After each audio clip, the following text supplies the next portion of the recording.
ತಥಾಸ್ತು ಗೋಶಾಲೆಯ ಮುಪ್ಪಿನ ಕಾಡಸಿದ್ದೇಶ್ವರ ಸ್ವಾಮೀಜಿ ಜೊತೆ ಪತ್ರಕರ್ತ ಬಸವರಾಜು ಬಿಗ್ ಸಂವಾದ. ಕಿತ್ತೂರು ಕರ್ನಾಟಕ ರಾಜ್ಯದ ಪ್ರಸಿದ್ಧ ಗೋಶಾಲೆಗಳಲ್ಲಿ ಒಂದಾದ ಪ್ರಸ್ತುತ ಖ್ಯಾತ ಸಂಖ್ಯಾಶಾಸ್ತ್ರಜ್ಞ ಎನ್ ಪ್ರಶಾಂತ್ ರಾವ್ ನಿರ್ವಹಣೆ ಮಾಡುತ್ತಿರುವ ಬೆಳಗಾವಿ ಜಿಲ್ಲೆಯ ಯಮಕನಮರಡಿ ವಿಧಾನಸಭಾ ಕ್ಷೇತ್ರದ ಶಿವಾಪುರ ಗ್ರಾಮದ ಕಾದಂಚಿನಲ್ಲಿರುವ ತಥಾಸ್ತು ಗೋಶಾಲೆಯ ಪೂಜ್ಯ ಶ್ರೀಗಳಾದ ಮುಪ್ಪಿನ ಕಾಡಸಿದ್ದೇಶ್ವರ ಸ್ವಾಮೀಜಿಗಳ ಜೊತೆ ನಮ್ಮ ನ್ಯೂಸ್ ಸಮೂಹದ ರಾಜ್ಯ ಉಪಸಂಪಾದಕ ಬಸವರಾಜು ಮುಕ್ತವಾಗಿ ಸಂವಾದ ಮಾಡಿ ವಿವಿಧ ಪ್ರಶ್ನೆಗಳನ್ನ ಕೇಳಿ ಉತ್ತರ ಪಡೆದಿದ್ದಾರೆ. ಹಲೋ, ಹಾಯ್, ನಮಸ್ಕಾರ. ನಾನು ಬಸವರಾಜ್ ಮಾತಾಡ್ತಾ ಇದ್ದೀನಿ, ಪತ್ರಕರ್ತರು. ಗೋವುಗಳು ಒಂದು ರೀತಿ ಗೋ ಆರಾಧನೆ ಮತ್ತೆ ಗೋಶಾಲೆಗಳು ಅನಾದಿ ಕಾಲದಿಂದಲೂ ಒಂದು ರೀತಿ ಹಿಂದೂಸ್ತಾನ ಒಂದು ರೀತಿ ಭಾರತ ದೇಶ ಅಂದ್ರೆ ವೇದಗಳ ಕಾಲದಿಂದಲೂ ಸಹ ಒಂದು ರೀತಿ ಗೋ ಆರಾಧನೆಗೆ, ಗೋಶಾಲೆಗೆ ಮತ್ತೆ ಗೋ ಪಶುಪಾಲನೆಗೆ ಸಾಕಷ್ಟು ಹೆಸರಿದೆ. ಈ ಗೋವುಗಳ ಒಂದು ರೀತಿ ಪೂಜೆಗಳ ಮೂಲಕ ಗೋವಿನಲ್ಲಿರ್ತಕ್ಕಂಥ ಹಲವಾರು ವಿವಿಧ ಮೂತ್ರದ ಮೂಲಕ ಮತ್ತೆ ವಿಶೇಷವಾಗಿ ಸಾಕಷ್ಟು ವಿವಿಧ ರೀತಿಯಲ್ಲಿ ಒಂದು ರೀತಿ ರಾಜ ಕಾಲದಿಂದಲೂ ಸಹ ಗೋ ಪೂಜೆಗಳನ್ನ ಮತ್ತೆ ಗೋ ಆರಾಧನೆ ಮಾಡ್ಕೊಂತ ಬಂದಿದ್ವು. ಇತ್ತೀಚೆಗೆ ಗೋಹತ್ಯೆ ಮತ್ತೆ ಅಂತಕ್ಕಂಥದ್ದು ಸರ್ವೇ ಸಾಮಾನ್ಯ ಆಗ್ಬಿಟ್ಟಿದೆ ನಮ್ಮ ದೇಶ ಮತ್ತೆ ಸಾಕಷ್ಟು ಪ್ರಪಂಚದಲ್ಲಿ. ಮೊದಲು ಆ ರೀತಿ ಇರಲಿಲ್ಲ. ಗೋವುಗಳಿಗೆ ವಿಶೇಷ ಸ್ಥಾನ ಇತ್ತು, ದೈವ ಸ್ಥಾನ ಇತ್ತು. ಇಂಥ ಸಂದರ್ಭದಲ್ಲಿ ಬೆಳಗಾವಿ ಜಿಲ್ಲೆ ಅಂದಿದ ತಕ್ಷಣ ಸಾಕಷ್ಟು ಅತ್ಯಂತ ಹೆಸರುವಾಸಿಯಾಗಿರ್ತಕ್ಕಂಥದ್ದು ತಥಾಸ್ತು ಗೋಶಾಲೆ. ವಿಶೇಷವಾಗಿ ತಥಾಸ್ತು ಗೋಶಾಲೆ ಇರ್ತಕ್ಕಂಥದ್ದು ಒಂದ್ ರೀತಿ ಕುಂದರ ನಾಡು ಅಂದ್ರೆ ತಪ್ಪಾಗಲಾರ್ದು. ಇದೇ ನಮ್ಮ ಬೆಳಗಾವಿ ಜಿಲ್ಲೆಯ ಯಮಕನಮರಡಿ ವಿಧಾನಸಭಾ ಕ್ಷೇತ್ರದ ವ್ಯಾಪ್ತಿಯಲ್ಲಿ ಬರ್ತಕ್ಕಂಥ ಯಮಕನಮರಡಿ ತಾಲೂಕಿನ ಬೆಳಗಾವಿ ತಾಲೂಕಿನ ಸುತ್ತಗಟ್ಟಿ ರಸ್ತೆಯಲ್ಲಿ ಬರ್ತಕ್ಕಂಥ ರಾಷ್ಟ್ರೀಯ ಹೆದ್ದಾರಿಯಲ್ಲಿ ಪಕ್ಕ ಒಂದು ಶಿವಾಪುರ ಅಂತ ಬರ್ತದೆ. ಅಲ್ಲೇ ಸಹ ಒಂದು ರೀತಿ ಕಾಡಂಚಿನ ಪ್ರದೇಶದಲ್ಲಿದೆ. ಐತಿಹಾಸಿಕ ಒಂದು ರೀತಿ ಕಾಡಸಿದ್ದೇಶ್ವರ ಸ್ವಾಮೀಜಿಗಳ ಒಂದು ರೀತಿ ನೇತೃತ್ವದ ಖ್ಯಾತ ಸಂಖ್ಯಾಶಾಸ್ತ್ರಜ್ಞ ಪ್ರಸ್ತುತ ಪರಿಪಾಲನೆ ಮಾಡ್ತಾ ಇರ್ತಕ್ಕಂಥ ಡಾಕ್ಟರ್ ಪ್ರಶಾಂತ್ ಐಹೊಳೆ ಅವರ ಒಂದು ರೀತಿ ಪರಿಪಾಲನೆ ಮಾಡ್ತಾ ಇರ್ತಕ್ಕಂಥ ತಥಾಸ್ತು ಗೋಶಾಲೆ ಬಗ್ಗೆ ನಿಮ್ಗೆ ಸಾಕಷ್ಟು ಗೊತ್ತಿರ್ಬೇಕು. ಈಗ ನಮ್ಗೆ ಸಿಕ್ಕಿರ್ತಕ್ಕಂಥದ್ದು ಎಲ್ಲ ಒಂದ್ ಕಡೆ ಮಾನ್ಯ ಮುಪ್ಪಿನ ಕಾಡಸಿದ್ದೇಶ್ವರ ಮಹಾಮಂಡಲೇಶ್ವರ ಸ್ವಾಮೀಜಿಯವರು ಸಿಕ್ಕಿದ್ದಾರೆ. ಸಾಕಷ್ಟು ವಿಷಯಗಳ ಬಗ್ಗೆ, ಯಾವ ರೀತಿ ಗೋಶಾಲೆಗಳ ಬಗ್ಗೆ ಸಮಗ್ರವಾಗಿ ಚರ್ಚೆ ಮಾಡೋಣ. ಬನ್ನಿ ವೀಕ್ಷಕರೇ. ಸ್ವಾಮಿಗಳೇ ನಮಸ್ಕಾರ. ನಮಸ್ಕಾರ. ನಮ್ಮ ಪತ್ರಿಕಾ ಸಮೂಹಕ್ಕೆ ಸ್ವಾಗತ. ಹೇಳಿ ಸ್ವಾಮಿಗಳೇ, ವಿಶೇಷವಾಗಿ ಮೌನ ಕಾಡಸಿದ್ದೇಶ್ವರ ಸ್ವಾಮೀಜಿಗಳು ಅವರು ಬಾಲ್ಯ ಶಿಕ್ಷಣ ಒಂದ್ ರೀತಿ ಪೂರ್ವ ಶಿಕ್ಷಣ ಕನ್ನೇರಿ ಮಠದಲ್ಲಿ ಆಗುತ್ತೆ. ಒಂದ್ ರೀತಿ ಅಲ್ಲೂ ಸಹ ಒಂದ್ ರೀತಿ ಗೋ ಸೇವೆ ಮತ್ತೆ ಸಾವಯವ ಈ ರೀತಿ ವಿವಿಧ ವಿಷಯಗಳಲ್ಲಿ ವಿಭಿನ್ನ ರೀತಿಯಲ್ಲಿ ಕಲಿತಾರೆ. ಹೌದು. ತಾವು ಬಂದು ಒಂದ್ ರೀತಿ ಅಪಾಯಕಾರಿ ಸ್ಥಳ ಇದು, ಒಂದ್ ರೀತಿ ಕಾಡಂಚಿನ ಪ್ರದೇಶ. ಹಾಗೇನಿಲ್ಲ, ಮುಪ್ಪಿನ ಕಾಡಸಿದ್ದೇಶ್ವರ ಮಠ ಅಂತ ಹೇಳ್ಬಿಟ್ಟು ಇದ್ ಮಾಡಿ ಸಾಕಷ್ಟು ಸ್ಟಾರ್ಟಿಂಗ್ ಹುಟ್ಟಿದಾಗ ಸಾಕಷ್ಟು ಇಲ್ಲಿ ಸ್ಟಾರ್ಟ್ ಮಾಡಿದಾಗ ಸಾಕಷ್ಟು ಸಮಸ್ಯೆಗಳಿರ್ತವೆ.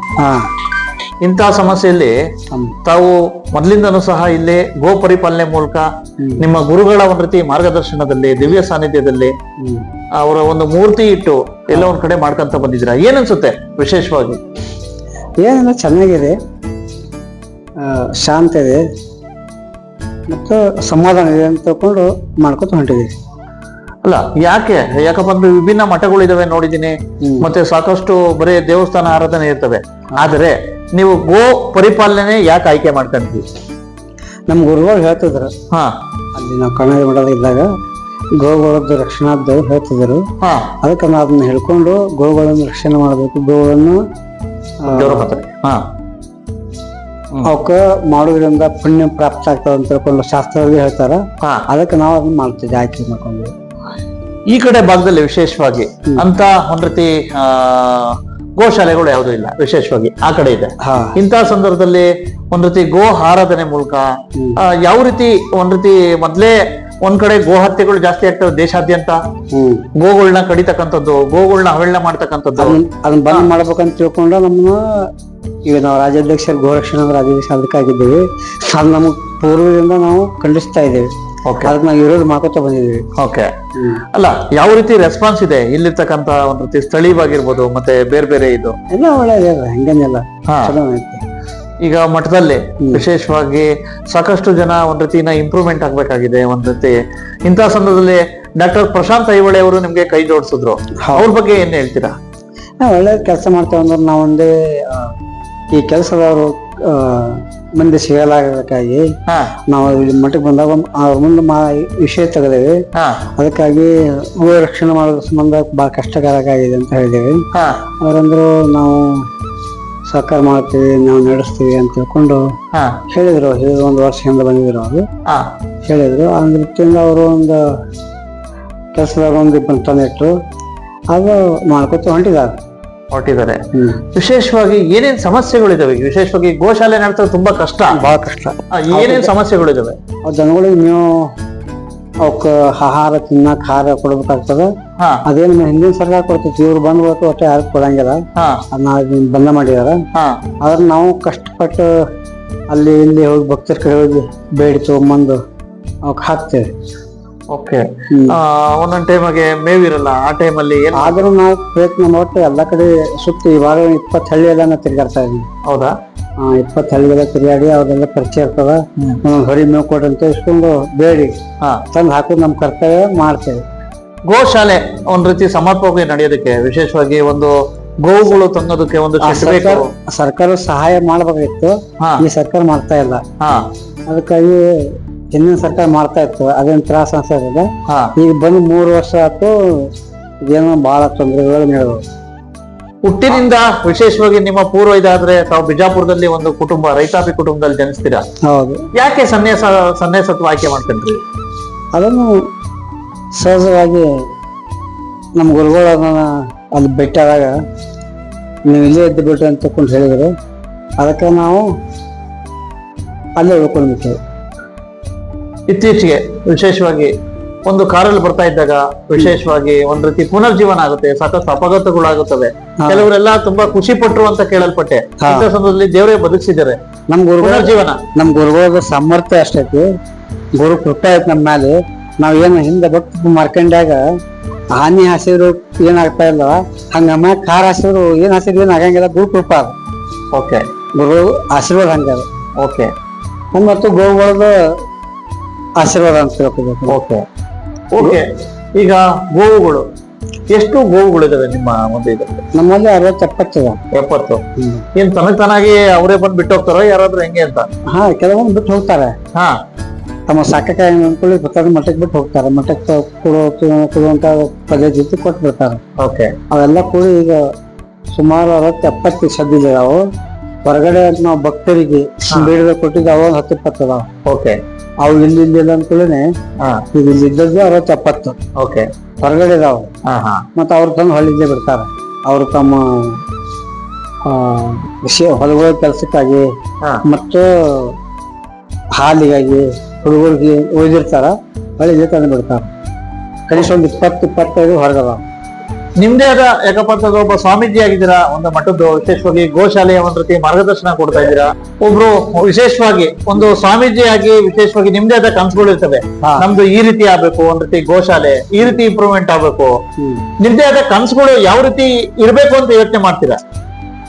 ನಮ್ದೇ ಆದ ಕನ್ಸುಗಳು ಅಂತಂದ್ರೆ ಜೋರಾಗಿದೆ. ಗೋವುಗಳು ಬದುಕಬೇಕು.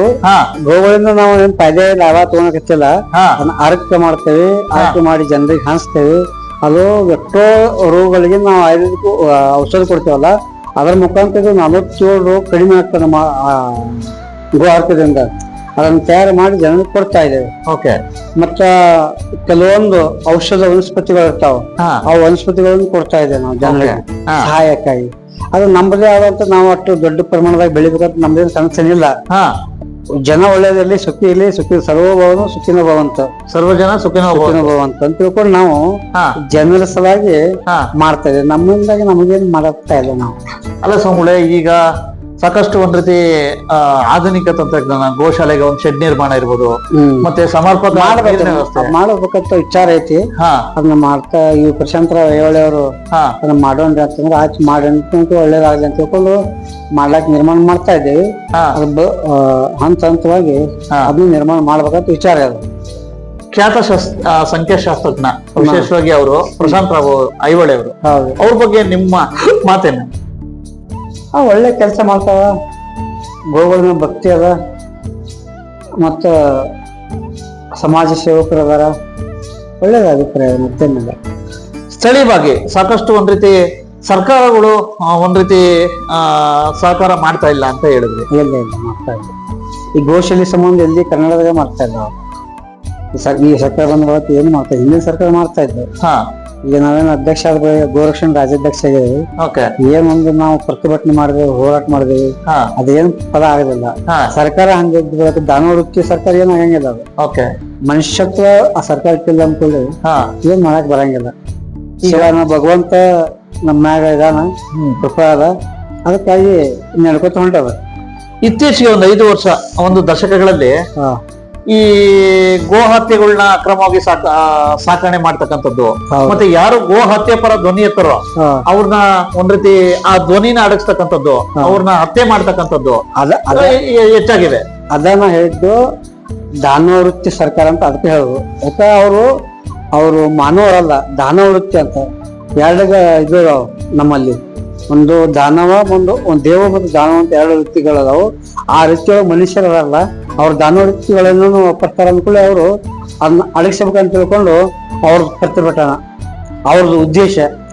ಆದ್ರೆ ಅದು ವೃತ್ತಿ ದಾನವ ಅಂತ ನಿಮ್ಗೆ ಗೊತ್ತಾಗ್ಬೋದು. ರಾಕ್ಷಸ ವೃತ್ತಿ ಮನುಷ್ಯರು, ಹಂಗ ಅವ್ರ ಇದ್ದ ಸಂಬಂಧಾಗಿ ಅದಕ್ಕೆ ಪೂರ್ವ ಕಾಲದಾಗ ಇದ್ರು ಅವರು, ಈ ಕಾಲದಾಗ ಅವ್ರು ಅದಾರ. ಅವ್ರ ರೂಪದಲ್ಲಿ ಇವಾಗ ಅವ್ರಿದ್ದಾರೆ. ಅವ್ರಿದ್ದಾರೆ. ಓಕೆ. ಏನಾದ್ರು ಕಮ್ಮಿ ಆಗಿದೆ ಇತ್ತೀಚೆಗೆ ಗೋಹತ್ಯೆ ಅಂತಕ್ಕಂಥದ್ದು ಕಮ್ಮಿ ಆಗಿದೆಯಾ ನಿಮ್ ಪ್ರಕಾರ? ಏನಾಗಿಲ್ಲ, ಬಹಳ ನಮಗ್ ಮುಚ್ಚಿ ನಡೀತಾ ಇದಾವು. ಆದ್ರೆ ಸರ್ಕಾರ ಅವ್ರ ಪರವಾಗಿ ಸಂಬಂಧಾಗಿ ಏನ್ ಮಾಡಕ್ ಆಗಂಗಿಲ್ಲ. ಅಲ್ಲ, ಒಂದ್ ಕಡೆ ಸರ್ಕಾರಗಳು ಗೋ ಹತ್ಯೆಗೆ ವಿರೋಧ ಮಾಡ್ತಾರೆ, ಒಂದ್ ಕಡೆ ನಿಷೇಧ ಮಾಡ್ತೈತೆ, ಮಂಡನೆ ಮಾಡ್ತೈತೆ, ಒಂದ್ ಕಡೆ ಗೋ ಹತ್ಯೆ ಮಂಡನೆ ವಾಪಸ್ ತಗತೈತಿ. ಇಂಥ ಸಂದರ್ಭದಲ್ಲಿ ಯಾವ ರೀತಿ ಆ ಗೋ ಹತ್ಯೆ ಸರ್ಕಾರ ವಾಪಸ್ ತಗೊಂಡ ಟೈಮಲ್ಲಿ ನಾವು ಪ್ರತಿಭಟನೆ ಟೈಮದಾಗ ನಮ್ಗೆ ಎಕ್ಸ್ಟೆಂಡ್ ಆದ್ದು. ಓಕೆ, ಅದೇ ಟೈಮ್ದಾಗ ಎಕ್ಸ್ಟೆಂಡ್ ಆದ್ದು. ಈ ಸರ್ಕಾರ ಇಂಥ ಸರ್ಕಾರ ಇರಬಾರ್ದು, ತರಬಾರ್ದು ಅಂತ ಅವ್ರನ್ನ. ಆ ವೃತ್ತಿ ರಾಕ್ಷಸ ಇದ್ದಾರೆ. ಓಕೆ, ಅದಕ್ಕಾಗಿ ಆ ತರಬಾರ್ದು ಅಂತ ತಿಳ್ಕೊಂಡು ನಾವು ಪ್ರತಿಭಟನಾ ಅದೇನ್ ಮಾಡ್ತಾ ಇದಾರೆ. ಕೆಲವೊಂದು ಅದಾರ ದೇವ ಮತ್ತು ದಾನ ಸಮಾನ ಅದಾವ ಎರಡು. ಮತ್ ಕೆಲವೊಂದ್ ಕಡೆ ಐತಿ ಅವರು ದೇವವೃತ್ತಿ ಮನುಷ್ಯರು ಅದಾರ. ಅದಕ್ಕಾಗಿ ಚಲೋ ನಡೀತಾ ಇದ ಪ್ರತಿಯೊಂದು ಇದ್ರೊಳಗ ರಾಜ್ಯದೊಳಗ. ಇಲ್ಲೇ ಪಕ್ಕದ ಮಹಾರಾಷ್ಟ್ರ ಒಳಗ ಒಂದು ಆಕಳಿಗೆ 50 ರೂಪಾಯಿ ಕೊಡ್ತಾ ಇದಾರೆ ಸರ್ಕಾರದವರು. ಅದನ್ನ ಪ್ರತಿಭಟನೆ ಮಾಡಿದೆವು, ಹೋರಾಟ ಮಾಡಿದೆವು. ಈ ಸರ್ಕಾರ ಅದು ದಾನವೃತ್ತಿ ಸರ್ಕಾರ ಕೇಳಂಗಿಲ್ಲ. ಅದು ಅದರದ್ದೇ ಆದಂತ ಒಂದು ಪ್ರಭಾವ ಇರ್ತದ ಅವ್ರದ್ದು. ಅದಕ್ಕೆ ಅವ್ನು ಹಿಡ್ತೈತಿ. ಅದು ಬಹಳ ನಡೆಯಂಗಿಲ್ಲ, ಅದು ನಮಗ್ ಗೊತ್ತದ. ಅದು ಕೆಲವೊಂದು ಕಾಲದಾಗ ಹೋಗ್ತದ. ಮುಪ್ಪಿನ ಕಾಡಸಿದ್ದೇಶ್ವರ ಸ್ವಾಮೀಜಿ ಅಂದ್ರೆ ಒಂದ್ ರೀತಿ ಜವಾರಿ ಸ್ವಾಮೀಜಿ ಅಂತ ಹೇಳ್ಬೋದು. ಯಾಕಪ್ಪ ಅಂತಂದ್ರೆ ಬೆಳಗ್ಗೆ ಎದ್ದೊಳ್ತಾರೆ, ಒಟ್ಟು ಮೈಯಲ್ಲೇ ಇರ್ತಾರೆ, ಹೋಗಿ ಹಾಲು ಕರಿತಾರೆ, ಸಗಣಿ ಎತ್ತಾರೆ, ಮೇವು ಹಾಕ್ತಾರೆ. ಇಂಥ ಸಂದರ್ಭದಲ್ಲಿ ಬೇರೆ ಒಂದ್ ರೀತಿ ಸ್ವಾಮೀಜಿಗಳಿಗೂ ಮತ್ತೆ ನಮ್ಮ ಮುಪ್ಪಿನ ಕಾಡಸಿದ್ದೇಶ್ವರ ಸ್ವಾಮೀಜಿಯವ್ರಿಗೂ ಏನ್ ಡಿಫ್ರೆನ್ಸ್ ವೈಯಕ್ತಿಕ ದಿನಚರಿಯಲ್ಲಿ? ಏನು ಡಿಫ್ರೆನ್ಸ್ ಏನಿಲ್ಲ. ನಮ್ಗೆ ಗುರುಗಳು ಕೊಟ್ಟಿರೋ ಸಂಸ್ಕಾರ ನಮ್ಗಿದೆ. ಕೆಲವೊಂದು ಸ್ವಾಮಿಗಳು ಏನದಾರ ಅಂದ್ರೆ ಅವರು ಬರೀ ಕುರ್ಚಿ ಮೇಲೆ ಕುಂದ್ರಾಕ ಮಾತ್ರ ಸ್ವಾಮಿಗಳಾಗಿರ್ತಾರೆ, ಹೊರತಾಗಿ ಅವ್ರಿಗೆ ಇದು ಎಲ್ಲ ಅನುಭವ ಇರಂಗಿಲ್ಲ. ಅದನ್ನ ನಮ್ಮ ಕಣೇರಿ ಮಠದಲ್ಲಿ ನಮ್ಮ ಇಂಚಿಗೆ ಸಂಪ್ರದಾಯದಲ್ಲಿ ಇದನ್ನ ನೋಡಕ್ ಸಿಗ್ತದೆ. ಕಾಯಕವಿಕ ಅಂತ ತಿಳ್ಕೊಂಡಂತ ಬಸವಣ್ಣವ್ರು ಹೇಳಿದಾರಲ್ಲ, ಆ ಪದ್ಧತಿ ನಮ್ದು ಅದ. ಈಗೇನು ಕೆಲವು ಮಂದಿ ಧರ್ಮವನ್ನು ಒಡೆಯಕ್ ಹೋಗ್ತಾರೆ. ಅವರು ಏನಾಗ್ಯದ ಅಂತ ಹೇಳಿದ್ರೆ ಆ ಜನರ ವೃತ್ತಿ ಆಗ್ಯದ. ಅವರು ಅದರಿಂದ ಅವರು ಹಿಂಗೆ ಹೇಳಿ ಮುಗ್ಧ ಜನರನ್ನು ದಾರಿ ತಪ್ಪಿಸಿ ಅವ್ರೇನ್ ಮಾಡ್ಬೇಕಾಗ್ಯದ ಅಂತಂದ್ರೆ ಅವರು ತಮ್ಮ ಸ್ವಾರ್ಥ ಬರೋ ಸಲುವಾಗಿ, ತಮ್ಮ ಮನುಷ್ಯನ ಕಡೆ ದುಡ್ಡು ವ್ಯವಸಾಯ ಸಲುವಾಗಿ ಸ್ವಾರ್ಥ ಸಂಬಂಧ ಏನೋ ಒಂದು ಮಾಡ್ತಾವ ಆ ಸ್ವಾಮಿಗಳು. ಅದಕ್ಕೆ ನಾವು ಇವ್ರಿಗೆ ಅನುಭವ ಇಲ್ಲ. ನನಗನ್ಸಿದ ಮಟ್ಟಿಗೆ ಅವರು ಜ್ಞಾನ ಮತ್ತು ತಪಸ್ಯ ಅಂತಕ್ಕಂಥದ್ದು ಅವ್ರಿಗಿಲ್ಲ. ಅವ್ರಿಗೇನಂತಂದ್ರೆ ಹೇಗಿದೆ ಅಂದ್ರೆ ಅವ್ರಿಗೆ ದೊಡ್ಡ ಮಠ, ಕಾರ್ ಗಾಡಿ, ದೊಡ್ಡ ಬಂಗ್ಲೆ ಇದ್ರೆ ಅವ್ರು ದೊಡ್ಡ ಸ್ವಾಮಿಗಳು ಅಂತ ತಿಳ್ಕೊಂಡು ಅವ್ರು ಅಂತಾರೆ. ಅದಕ್ಕೆ ನಾವು ನಂಬಂಗಿಲ್ಲ. ನಮ್ಮದು ಸ್ವಾಮಿಗಳಾದಂಥವ್ರದ್ದು ವೃತ್ತಿ ಹಂಗಿರ್ಬೇಕಂದ್ರೆ ತಪಸ್ಯೆ, ಕಾಯಕ ಇದು ಇರಬೇಕು. ಸಮಾಜಕ್ಕೆ ನಮ್ಮ ಏನು ಕೊಡುಗೆ ಇರಬೇಕು. ಇವ್ರದ್ದೇನು ಕೊಡುಗೆ ಅದ, ಬರೀ ಮಾತಿನ ಕೊಡುಗೆ ಐತಿ. ಅದಕ್ಕೆ ಅದು ಆಗಬಾರ್ದು ಅಂತ ತಿಳ್ಕೊಂಡು ನಮ್ಮದು ಪ್ರಯತ್ನ. ಅದು ಭಕ್ತರು ಕೂಡ ಇಂಥವ್ರನ್ನ ನಂಬಬಾರ್ದು. ಅವರು ಡಾಂಬಿಕ ಸ್ವಾಮಿಗಳು ಅಂತ ನಾವು ಕರಿತೇವೆ. ಡಾಂಬಿಕತೆ ನಮ್ಮ ಕಡೆ ಏನು ಇರಂಗಿಲ್ಲ. ನಾವು ಸಹಜವಾಗಿ ನೆಲ ಕುರ್ಚಿ ಮೇಲೆ ಕುಂತೀನಿ, ನೆಲತಂದ್ರೆ ನಾವು ನೆಲಕ್ಕೆ ಕುಂದಿರ್ತೇವೆ. ಅದಕ್ಕೆ ಸ್ವಾಮಿ ನಿಜವಾದಂತ ಸ್ವಾಮಿ ಅಂತಾರೆ. ಆ ಸುತ್ತ ಮುಂದೆ ತಪಸ್ಸಿಗಳು ಅವ್ರ ಕಾಡಿನಿಂದ ಇರ್ತಾ ಇದ್ರು, ಗವಿಗಳಿಂದ ಇರ್ತಾ ಇದ್ರು. ಇವ್ರು ಯಾರು ಇರ್ತಾರ ಒಂದು ಉಪವಾಸ ಇರಕ್ಕಾಗಲ್ಲ. ಈಗ ಸ್ವಾಮಿಗಳು ಇಟ್ಟು ನೋಡ್ರಿ ಇವ್ರನ್ನ ಮಾತನಾಡ್ತಿರ್ತಾರೆ, ಮಾತು ಕಲ್ತಾರೆ ಸ್ವಾಮಿಗಳ ಇವರು ಅಲ್ಲ. ಪರ್ಟಿಕ್ಯುಲರ್ ಯಾರು ಸ್ವಾಮಿ ಇದೆ? ಯಾವ ಈ ನಿಜಗುಣ ಇರ್ಬೋದು, ಈ ತೋಳದಾರಿ ಇರ್ಬೋದು, ಯಾರು ಎಲ್ಲ ಒಂದ್ 7-10 ಮಂದಿ ಸ್ವಾಮಿಗಳು ಬಾಳ ಇಲ್ಲ. ಬಟ್ ಅಂತ ಒಂದ್ 7-10 ಮಂದಿ ಅದಾವ. ಅವ ಇಂಥವೆಲ್ಲ ಕೆಲ್ಸ್ತಾವ. ಅವ್ರಿಗೆ ದುಡ್ಡು ಪುಕ್ಕಟ ಕೊಡ್ತಾರ ಯಾರು ಭಕ್ತರು, ಶಿಕ್ಷಣ ಸಂಸ್ಥೆ ಅಂತ ತೆಗೆದುಕೊಡ್ತಿರ್ತಾರ. ಅದನ್ನ ಮ್ಯಾಗ ಅವರು ನಾವೇ ದೊಡ್ಡ ಸ್ವಾಮಿಗಳು ಅಂತ ತಿಳ್ಕೊಂಡು ತಗೊಂಡ ಇವ್ರ ಒಂದ್ 2-3 ದಿವಸ ಇಡ್ರಿ ತಪಸ್ಸೆ ಇಡ್ರಿ ಅವ್ರನ್ನ. ಅವ್ರಿಗೆಲ್ಲ ಅನುಭವ ಆಗ್ತದೆ, ಬುದ್ಧಿ ಬರ್ತದೆ. ಯಾಕಂದ್ರೆ ಅವ್ರಿಗೆ ಏನು ಅನುಭವ ಇಲ್ದಿದೆ. ಇವು ನಾ ಒಂದ್ ಪೆಟ್ಕ ಸುತ್ಕೊಂಡು ಒಂದು ಚಂದ ಒಂದ್ ಅರ್ಬಿ ಹಾಕೊಂಡು ಹೋದ್ರಲ್ಲ, ಅದು ಸ್ವಾಮಿ ವೃತ್ತಿನೇ ಅಲ್ಲ. ಸ್ವಾಮಿ ವೃತ್ತಿ ಹೆಂಗಿರ್ಬೇಕಂದ್ರೆ ತಪಸ್ಸೆ ಇರ್ಬೇಕು, ಮಂದಿಗೆ ಮಾರ್ಗದರ್ಶನ ಒಳ್ಳೇದು ಕೊಡ್ತಿರ್ಬೇಕು. ಧರ್ಮ ಆ ಭಕ್ತ ಧರ್ಮ ಸಂಬಂಧ ಆಗಿ ಈಗ ಲಿಂಗಾಯತ ಬೇರೆ ಮತ್ತೆ ವೀರಶೈವ ಬೇರೆ ಹಿಂದೂ ಬೇರೆ ಅಂತ ಏನ್ ತೆಗ್ದಾರಲ್ಲ, ಅದು ಬಹಳ ಮೂರ್ತತನ. ಆ ಸ್ವಾಮಿಗಳು ಹೇಳತಕ್ಕದ್ದು ಮೂರ್ತತನ. ಅಂತವ್ರು ಹೋದ್ ಬರೀ 18 ದಿವಸ 10 ದಿವಸ ಉಪವಾಸ ಇಡ್ರಿ ನೀವು, ಅದೇ ಸ್ವಾಮಿ ಇಡ್ರಿ ನೀವು, ಅವ್ರಿಗೆಲ್ಲ ಅನುಭವ ಏನ್ ಅನ್ನೋದು ಹಿಂದೂ ಧರ್ಮ ಏನನ್ನೋದು ನಮ್ ಸಂಸ್ಕಾರ ಏನೋ ಅನುಭವ ಆಗ್ತೈತಿ. ಅವ್ರಿಗೆ ಏನೆಲ್ಲ ರಾಜಗೀಯ ಕುಂತಿರತ್ತಲ್ಲ, ಅದು ಮಾಡೋದು ಬಹಳ ತಪ್ಪ. ಅದು ಅವರು ಸ್ವಾಮಿಗಳಾದಂತವ್ರು ಅವ್ರನ್ನ ಎಲ್ಲಿರ್ಬೇಕಾಗಿತ್ತು ಮೊದಲ ಗುಡ್ಡ ಗೋವಾರದಲ್ಲಿ ತಪಸ್ಸೆ ಮಾಡ್ತಾ ಇದ್ರು. ಅವ್ರಿಗೆ ಸ್ವಾಮಿಗಳು ಅಂತ ಕರಿತಿದ್ರು. ಇವ್ರು ಆ ಪೀಠದ ಹೆಸರು ಕೆಡ್ಸಕ್ಕಾಗಿ ಅವ್ರ ಹಿಂದಿನ ಬಹಳ ಕಷ್ಟ ತಗೊಂಡಿರ್ತಾರ. ಹಿಂದಿನ ಸ್ವಾಮೀಜಿ ಅವರು ಬಹಳ ಕಷ್ಟ ತಗೊಂಡಿರ್ತಾರ. ಆ ಕಷ್ಟ ಇವರು ದುರುಪಯೋಗ ಮಾಡ್ಕೊತಾರ. ಅದ ಹಂಗ ಆಗಬಾರ್ದಂತ. ಅದು ನಾವು ನಮ್ಮ ಧರ್ಮವನ್ನು, ಹಿಂದೂ ಧರ್ಮವನ್ನು ಉಳಿಸ್ಬೇಕಂತಂದ್ರ ನಾವು ಒಕ್ಕಟ್ಟಾಗಿರ್ಬೇಕು, ಒಂದಾಗಿರ್ಬೇಕು. ಅದನ್ನ ನಾವು ಮೊದಲು ಕಲಿಬೇಕು, ಧರ್ಮ ಕಲಿಸ್ಬೇಕು. ನಾವು ಮೊದಲಲ್ಲಿ ನಾವೇನ್ ಬೇರೆ ಅಲ್ಲ, ನಾವು ಲಿಂಗಾಯತರ ಇದ್ದೇವಲ್ಲ, ಹೌದಲ್ಲ? ಹೌದು. ಮತ್ತೆ ನಾವು ಹಿಂದೂ ಧರ್ಮ ಒಂದ ಅಂತ ತಿಳ್ಕೊಂಡಾಗತ್ತೇವಿ. ಯಾವ ಜಾತಿ ಬಂದ್ರು ನಾವು ಜಾತಿ ಭೇದ ಮಾಡಂಗಿಲ್ಲ. ಯಾವಾಗ ನಮ್ಮಲ್ಲಿ ಎಷ್ಟೋ ಮಂದಿ ನಮ್ಗ ಮುಂಬೈದ ನಮ್ ಗುರುಗಳು ಶಿಷ್ಯರು ಅಂಬೇಡ್ಕರ್ ಅಂತ ಪೂಜೆ ಮಾಡ್ತಾರ. ಅವ್ರ ಹೆಸರು ಅಂಬೇಡ್ಕರ್ ಐತಿ. ಎಲ್ಲಾರು ಅದಾರ, ಎಲ್ಲಾರು ಬರ್ತಾರ ನಮ್ಮಲ್ಲಿ. ನಮ್ಮದ ಜಗದ್ಗುರು ಪೀಠ ಇದ್ದಿದ್ದು ಅವಾಗ ಪೂರ್ವದಲ್ಲಿ. ಅದನ್ನ ಹೋಗುಲಾಡಿಸಿ ನಮ್ಮ ಗುರುಗಳು ಮಾಡಿದಂತ ಮಾರ್ಗದರ್ಶನದಾಗ ನಾವು ಹಿಂದೂ ಧರ್ಮ ಎಲ್ಲಾ ಒಂದಂತ ತಿಳ್ಕೊಂಡು ಹೊಂಟಿದ್ದೇವೆ. ಪೂರ್ವದಲ್ಲಿ ಇತ್ತು ಅದು, ಅದನ್ನ ಬಿಡ್ಬೇಕು. ಆ ಕಾಲ ಅದಿತ್ತು, ಈ ಕಾಲಿಗೆ ಹಂಗದ. ನಾವು ಹಿಂದೂಗಳು ಒಂದ ಅಂತ ತಿಳ್ಕೊಂಡು ನಾವೆಲ್ಲಾರು ಒಂದಾಗಿ ಹೋದಪ್ಪ ಅಂದ್ರ ಈ ಭೂಮಿ ಒಳಗ್ ಬದುಕಾಕ್ ಸಾಧ್ಯ ಐತಿ. ಜೀವನ ನಾವು ನಮ್ ಧರ್ಮ ಬೇರೆ, ನಮ್ ಅದು ಬೇರೆ ಅಂತ ಇವ್ರು ಹೇಳ್ತಾರಲ್ಲ, ಇವ್ರು ಬೇರೆ ಸಾಮರ್ಥ್ಯ ತೋರ್ಸ್ಕೊಡ್ಬೇಕಲ್ಲ. ಹಂಗ ನಮ್ ಗುರುಗಳ ಹತ್ರ ಧರ್ಮದೊಳಗ ಸಾಮರ್ಥ್ಯ ಇತ್ತು ಅಂತ ತಿಳ್ಕೊಂಡು ಇದು ಮಾಡಕ್ ಸಾಧ್ಯ ಐತಿ. ಈಗ ಸತೀಶ್ ಜಾರಕಿಹೊಳಿ ಅವರು ಇತ್ತೀಚೆಗೆ ಒಂದು ಇದು ಬಂದಿದೆ, ಸ್ವಾಮಿಗಳ ಮೇಲೆ ಅವ್ರ ಬೆಂಬಲಿಗರು ಇದ್ ಮಾಡಿಸ್ತಾ ಇದಾರೆ ಅಂತ. ವಿಶೇಷವಾಗಿ ನಿಮ್ಮ ಕ್ಷೇತ್ರ ಏನ್ ಸರ್ ಏನಿದು? ಅದೆಲ್ಲ ಸುಳ್ಳು. ಸತ್ಯಶೀಲ ಅವೇನ ಮನುಷ್ಯ ಒಳಗೆ ಧಾರ್ಮಿಕ ಅದಾನ, ಮ್ಯಾಗ ನೋಡಕ್ ನಾಸ್ತಿಕ್ ತೋರಿಸ್ತಿರ್ಬೋದು. ಆದ್ರ ಅದನ್ನ ಹೇಳ್ತಾರ, ನಾನ್ ನಂಬಂಗಿಲ್ಲ. ಸತ್ಯಶ್ ಒಳ್ಳೆ ಮನುಷ್ಯ, ಹಂಗೇನಿಲ್ಲ. ಈಗ ಅವ್ರ ಅಣ್ಣ ಅವರು ರಮೇಶ್ ಅಂತ ತಿಳ್ಕೊಂಡು ದೇವ್ರಿಗೆ ಕೈ ಮುಗದಾರ ಎದ್ದು ಹೊರಗೆ ಹೋಗುದು ಮಂದಿ ಅದ. ಅವನು ಸತ್ಯಸಾದ್ರ ಹಂಗ ಅದಾನ. ಆದ್ರ ಇವ್ರು ಮ್ಯಾಲಿ ಇಂತ ಸ್ವಾಮಿಗಳು ಇರ್ತಾರಲ್ಲ, ಡಾಂಬಿಕ ಸ್ವಾಮಿಗಳು ಮಾತು ಕೇಳಿ ಆ ತರ ಮಾಡ್ತಾವಂತ. ಇಲ್ಲ ಅವರು ಮಾನಸಿಕವಾಗಿ ಪೂರ್ವಕವಾಗಿ ಅವ್ರು ಮಾಡಂಗಿಲ್ಲ. ಸತೀಶ್ ಜಾರಕಿಹೊಳಿ ನಿಮ್ಮ ಕ್ಷೇತ್ರದವರು ವಿಶೇಷವಾಗಿ ಮುಖ್ಯಮಂತ್ರಿ ಆಗ್ಬೇಕು ಅಂತ ಹೇಳ್ಬಿಟ್ಟು ಸಾಕಷ್ಟು ಅದಕ್ಕೆ ಒಳ್ಳೇದು, ಬಹಳ ಒಳ್ಳೇದು. ಮುಖ್ಯಮಂತ್ರಿ ಆದ್ರೆ ಒಳ್ಳೇದಾ? ಒಳ್ಳೇದು. ನಿಮ್ಮ ಕ್ಷೇತ್ರ ಇದಾಗುತ್ತೆ, ಅಭಿವೃದ್ಧಿ ಆಗ್ಬೋದಲ್ಲ, ಮಾಡ್ಬೋದು. ಅವ್ರು ಮಾತಾಡಂಗಿಲ್ಲ, ಆದ್ರೂ ಒಳ್ಳೇದಂತ ನಮಗೂ ಅನಿಸ್ತದೆ. ಓಕೆ. ಒಟ್ಟಾರೆ ಏನಪ್ಪಾ ಅಂತಂದ್ರೆ ಸತೀಶ್ ಜಾರಕಿಹೊಳಿ ಅವ್ರು ಯಾವ್ದೇ ರೀತಿ ಸ್ವಾಮಿಗಳನ್ನ ಟಾರ್ಗೆಟ್ ಮಾಡಂಗಿಲ್ಲ. ಸುಮ್ನೆ ಇದು ಬೇರೆ ವಿಷಯ. ಓಕೆ, ಹೇಳಿ ಸ್ವಾಮಿಗಳೇ, ವಿಶೇಷವಾಗಿ ಇನ್ನ ಏನೇನ್ ಕೆಲಸಗಳು ಆಗ್ಬೇಕು ನಿಮ್ಗೆ? ನಮ್ಗ ಇಲ್ಲಿ ಬಾಳ ಅನೇಕ ಇರ್ತಾವ, ಬಾಳ ಅದಾವು. ಆದ್ರ ನಾವ್ ಅವ್ರ ಕಡೆ ಒಂದ ವಿಷಯ ಹೇಳಿದ್ದೆ ಅವ್ರಿಗೆ, ಒಂದ್ ಪ್ರಸಾದ ಎಲ್ಲ ಮಾಡಿಕೊಡ್ರಿ ಅಂತ ತಿಳ್ಕೊಂಡು ಮಾಡೋಣ್ರಿ ಅದರ ಅಂತ ಹೇಳಿದ್ರು ಅವ್ರು.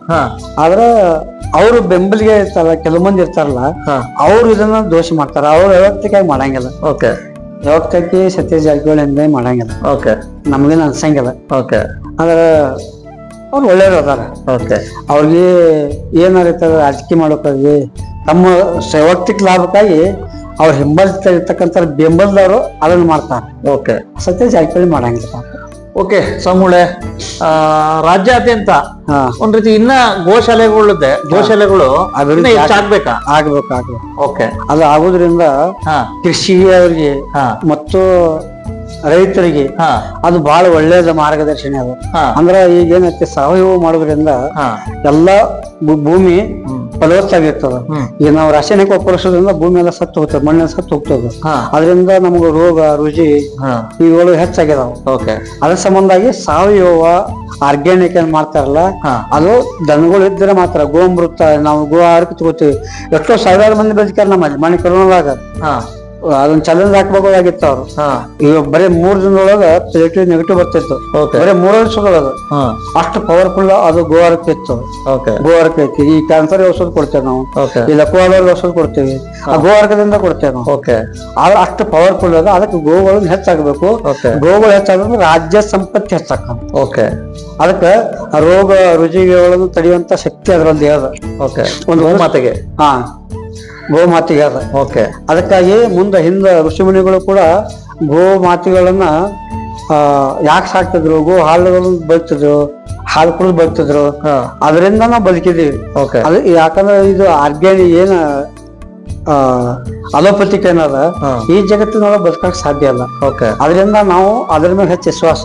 ಒಂದು ಗಿಡಗಳು ಅವು ಮನುಷ್ಯನಿಗೆ ನೆರಳು ಕೊಡ್ತಾವ, ಹಣ್ಣು ಕೊಡ್ತಾವ, ಎಲ್ಲ ಕೊಡ್ತದೆ. ಶರೀರಂ ಪರೋಪಕಾರಾಯ ಫಲಂತಿರುಕ್ಷ ಪರೋಪಕಾರಾಯ ವಂತಿ ನದ್ಯ ಪರೋಪಕಾರಾಯ ದ್ವಂತಿಗ ಭಯ ಪರೋಪಕಾರಾರ್ಥ ಮಿದಂ ಶರೀರಂ ಸಂಗುಳ ಹಿಂಗ ಹಿಂದ್ ಹೇಳಿದಾರ. ಅದು ಎಲ್ಲಾ ಪರೋಪಕಾರ ಸಂಬಂಧ. ನಮ್ಮ ಸಂಬಂಧ ಯಾವತ್ತಿಕ ಏನಿಲ್ಲ. ನಾವು ಮಾಡ್ತಕ್ಕಂಥದ್ದು ಸಮಾಜಕ್ಕೆ ಮಾಡ್ಬೇಕು. ಧರ್ಮ ಸಂಬಂಧ ಆಗಿ ಧರ್ಮದ ಹಿಂದೂ ಧರ್ಮ ನಮಗ್ ಒಂದ, ಯಾವ ಜಾತಿ ಇರ್ಲ ಅವರು ನಮ್ ಹಿಂದೂಗಳಂದ್ರೆ ನಾವೆಲ್ಲ ಅಣ್ಣ ತಮ್ಮರೇ ಒಂದ. ಆದ್ರೆ ಹಿಂದಿಂದ ನಮ್ಮ ಜಾತಿ ಆಗಿರ್ಬೋದು, ಮೊದಲ ನಾವು ಒಂದ, ಮೂಲತಃ ನಾವು ಹಿಂದೂಗಳೇ ಅಂತಕೊಂಡು ನಂದ ಅಭಿಪ್ರಾಯ. ಒಟ್ಟಾರೆ ಏನಪ್ಪಾ ಅಂತಂದ್ರೆ ಸಾಕಷ್ಟು ಇದೇ ರೀತಿ ಇರವಸ್ತಿನ ಪರಿಪಾಲನೆ ಮಾಡೋದು, ಅನಂತರ ಹೊಂಟೋಗೋದು ಅಂತ ನಿಮ್ ಅಭಿಪ್ರಾಯ. ನಮ್ ಕೈಲಂತೂ ಬದಲಾವಣೆ ಮಾಡಕ್ ಸಾಧ್ಯ ಇಲ್ಲ. ಆಗ್ತದ, ಮಾಡಕ್ ಆಗ್ತದ, ಆಗುತ್ತ, ಸರಿಯಾದ ಆಗ್ತದ. ಆದ್ರ ಸ್ವಲ್ಪ ಕಷ್ಟ ಆಗ್ತದ. ಅದರಿಂದ ಧರ್ಮ ರಕ್ಷಣೆ ಮಾಡ್ಬೇಕಾದ್ರೆ ಹಿಂದೆ ಭಗವಂತ ಶ್ರೀಕೃಷ್ಣ ಹೇಳಿದ, ಧರ್ಮಕ್ಕ ಸಂಕಷ್ಟ ಇರ್ತದ. ಧರ್ಮ ಕಷ್ಟ ಮಾಡ್ಬೇಕಾದ್ರೆ ಇಂತ ಅನೇಕ ಹುಟ್ಟತಾವ. ಏನ ಇವು ನಮ್ಮ ಒಳಗೆ ಹುಟ್ಟಿರ್ತಾವ. ಇವು ಧರ್ಮ ನಷ್ಟ ಮಾಡುವಂತ ನಮ್ಮೊಳಗೆ ಹುಟ್ಟಿರ್ತಾವ. ಅವು ಬುದ್ಧಿ ಹಂಗಿರ್ತದ. ಅದಕ್ಕೆ ಅದನ್ನ ನಷ್ಟ ಮಾಡ್ಬೇಕಂತ ಸ್ವಲ್ಪ ಟೈಮ್ ತಗೋತದ. ಅದು ತಾವೇ ಸುಧಾರಣೆ ಬರ್ತಾರ, ಲೆಕ್ಕಕ್ಕೆ ಬರ್ತಾರ, ಅದು ಸುಧಾರಣೆ ಆಗ್ತದ. ಆಗಂಗಿಲ್ಲ ಅಂತಿಲ್ಲ, ಆಗತ್ತೈತಿ, 100% ಆಗ್ತೈತಿ. ಒಟ್ಟಾರೆ ಕೊನೆ ಪ್ರಶ್ನೆ, ಒಟ್ಟಾರೆ ಎಲ್ಲಾ ಭಕ್ತಾದಿಗಳಿಗೆ ಈ ಒಂದು ಮಠದ ಪರವಾಗಿ, ಗೋಶಾಲೆ ಪರವಾಗಿ ಏನ್ ವಿನಂತಿ ಮಾಡ್ಕೊತೀರಾ? ಎಲ್ಲರೂ ನಾವು ಒಂದಾಗಿರೋನು, ಹಿಂದೂಗಳಾಗಿರೋನು ಮತ್ತು ಎಲ್ಲ ಭಕ್ತರು ಸುಖ ಶಾಂತಿಯಿಂದ ಮುಗ್ಧ ಜನರಿಗೆ ಹಾದಿ ತಪ್ಪಿಸುವಂತ, ದಾರಿ ತಪ್ಪಿಸುವಂತ ಯಾರು ಮಾಡಬಾರ. ಅವ್ರು ಮಾಡಿದ್ರು ಕೂಡ ಅವ್ರಿಗೆ ತಾವು ಕಿವಿ ಕೊಡಬಾರ್ದ್ರಿ ಅಂತ ತಿಳ್ಕೊಂಡ್ಸಿಂದ ತಮ್ಮಲ್ಲಿ ಎಲ್ಲ ಭಕ್ತರಿಗೆ, ಎಲ್ಲ ಜನಕ್ಕೆ ನಾ ಹೇಳುದಂತಂದ್ರ ನಾವು ಒಂದೇ.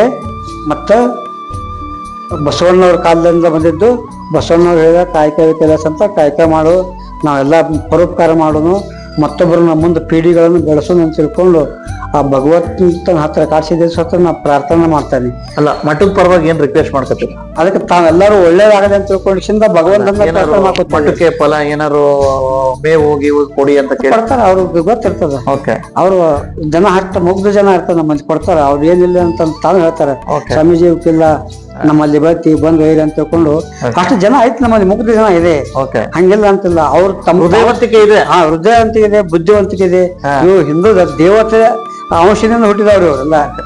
ಅದಕ್ಕಾಗಿ ಅವ್ರಿಗೆ ಬರ್ತದ. ಆ ಭಗವಂತ ಅಂತ ಬುದ್ಧಿ ಕೊಡ್ತಾನಂತ ತಿಳ್ಕೊಂಡು ತಮ್ಮಲ್ಲಿ ಈ ಚಾನಲ್ ಮೂಲಕ ಹೇಳ್ತೇವೆ, ಹೇಳಿ ಬೆಳೆಸ್ತೇವೆ. ಎಲ್ಲರಿಗೂ ಒಳ್ಳೇದಾಗಲಿ. ಆ ಕಾಡು ಸಿದ್ದೇಶ್ವರ ಎಲ್ಲರಿಗೂ ಭಗವಂತ ನಿಮ್ಮ ಮನ್ಯಾಗ ಎಲ್ಲರಿಗೂ ಆಶೀರ್ವಾದ ಮಾಡ್ತಾನೆ ಅಂತ ತಿಳ್ಕೊಂಡು ನಾ ಇಷ್ಟು ಹೇಳಿ ನನ್ನ 2 ಮಾತುಗಳನ್ನು ಮುಗಿಸ್ತಾ ಇದ್ದೇವೆ. ಇವಿಷ್ಟು ಶಿಖರೆ ಗೊತ್ತಾಯ್ತಲ್ಲ ಮಾನ್ಯ. ಒಂದ್ ರೀತಿ ಸಾಕಷ್ಟು ಸವಾಲುಗಳು, ಸಂಕಷ್ಟಗಳ ನಡುವೆ ಇವತ್ತು ಒಂದ್ ರೀತಿ ಗೋಶಾಲೆಗಳನ್ನ ನಡೆಸುವಂತ, ವಿಶೇಷವಾಗಿ ಬೆಳಗಾವಿ ಜಿಲ್ಲೆಯಲ್ಲದೆ ಒಂದ್ ರೀತಿ ಕಿತ್ತೂರು ಕರ್ನಾಟಕಕ್ಕೆ ಮಾದರಿಯಾಗಿರ್ತಕ್ಕಂಥ